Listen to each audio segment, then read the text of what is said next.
भारत भूतानि अव्यक्तानि अव्यक्त निधि नानी मध्य व्यक्त तत्र परिवेदना का। यह है भगवत गीता का अध्याय 2 का 28वां श्लोक, जिसमें भगवान कृष्ण अर्जुन के शोक को कम करने के लिए विभिन्न विभिन्न तरीके से एक ही बात को समझा रहे हैं। भगवान कृष्ण कह रहे हैं अर्जुन से कि हे अर्जुन,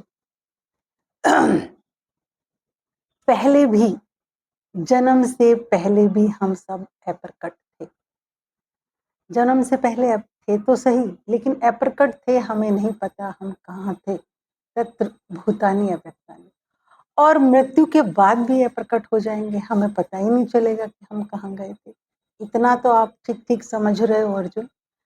तो वो ये कह रहे हैं कि जन्म से पहले हम अप्रकट थे, हमें नहीं पता हम कहाँ थे, और मृत्यु के बाद भी अप्रकट हो जाएंगे।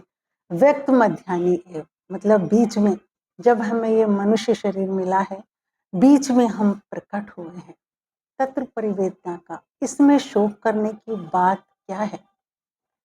ये सारे जितने भी तुम्हारे अपने हैं, ये जन्म से पहले भी कहीं ना कहीं थे, और मृत्यु के बाद भी कहीं ना कहीं जाएंगे, अप्रकट थे। तो इसमें कोई भी दुख मनाने की या शोक करने की बात नहीं है, ये प्रकृति का नियम है। देखो, आप इसे ऐसे भी समझ सकते हो, जैसे कि जब हम रात में सपना देखते हैं, तो जब सपना हमारे सोने से पहले भी नहीं था, और जब जाग जाएंगे, जागने के बाद भी नहीं रहेगा। वो बीच में, जब आप नींद में सो रहे थे, तभी वो सपना प्रकट था। ठीक ऐसे ही मरने से पहले भी हम लोग, मरने के बाद भी अप्रकट हो जाएंगे, और जन्म लेने से पहले भी अप्रकट थे, हमें नहीं पता। तो इसमें शोक या दुख की कोई बात नहीं है अर्जुन। और जो तुम कह रहे हो, ये मेरे अपने हैं, मुझे इनके जाने का, मरने का कष्ट होगा। आत्मा सनातन है, कभी नहीं मरती। इनकी आत्मा कहीं ना कहीं जन्म लेगी। अगर आत्मा की बात भी तुम्हें समझ नहीं आ रही, तो ये तो एक कॉमन, कोई भी इंसान समझ सकता है कि जन्म से पहले भी हम सब नहीं थे, और मृत्यु के बाद भी पता नहीं कहाँ चले जाएंगे।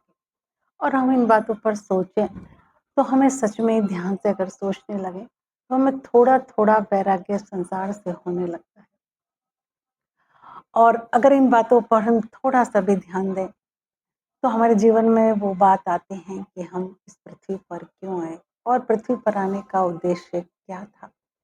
ईश्वर ने ये मौका जो हमें दिया है, इतनी सारी योनियों के बाद मनुष्य शरीर का एक मौका है, एक चांस है बहुत बड़ा उससे मिलने का।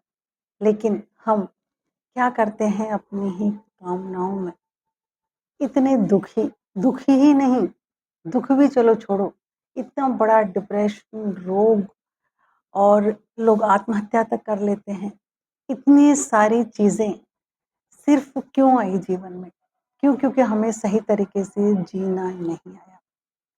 अभी मैंने मैं भी दिल्ली में रहती हूँ, और दिल्ली की एक घटना घटी कुछ दिन पहले कि एक जज ने आत्महत्या की।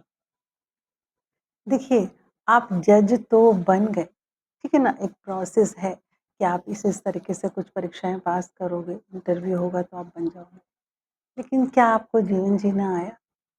लोगों के साथ हमें कैसे हैंडल करना चाहिए, ये आपने सीखा? क्या भगवत गीता को सच में आज बहुत ज़रूरत है हमारे सिलेबस में इसको शामिल किया जाए।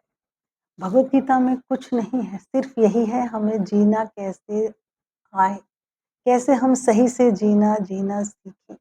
अर्जुन की भी हमारी और आपकी जैसी हालत है सबकी। अर्जुन सिर्फ अपनों के लिए परेशान है। भगवान कृष्ण उसको बता रहे हैं कि अब तुम्हें सिर्फ मोह को छोड़कर अपने कर्तव्य का पालन करना चाहिए। क्यों? क्योंकि इन्होंने, किसी ने भी, जो तुम्हारे सामने आज ये कुटुंब के लोग खड़े हैं, अपने कर्तव्य का पालन नहीं किया। तो लेकिन तुम अगर अपने कर्तव्य का पालन करोगे, तो इन पर विजय प्राप्त करोगे। ये अन्याय कर रहे थे, और तुम्हारा कर्तव्य क्या है? इनसे युद्ध करना। इनसे युद्ध करना तुम्हारा, पीछे हटना, कायरता दिखाना बहुत गलत बात है। और एक एक चीज़ का मनुष्य के जीवन में आते हैं ये विचार मेरे अपने, मैं क्या करूँ? या बहुत बार प्रिय भी चले जाते हैं, उसके वजह से भी लोग बहुत डिप्रेशन में आ जाते हैं। अब क्या होना चाहिए? इन सब बातों का समाधान है भगवद गीता। भगवद गीता का डेली एक श्लोक मेरे चैनल पर अपलोड होता है, शॉर्ट में भी और लॉन्ग में। प्लीज़ आप भगवद गीता को ज़रूर सुनें और भगवद गीता बाई आशा मेरे इस चैनल को आप ज़रूर सब्सक्राइब करें। जो लोग नए हैं, जो लोग पुराने हैं, मेरे चैनल को प्लीज़ लिंक भेजें अपने रिश्तेदारों को, अपने दोस्तों को।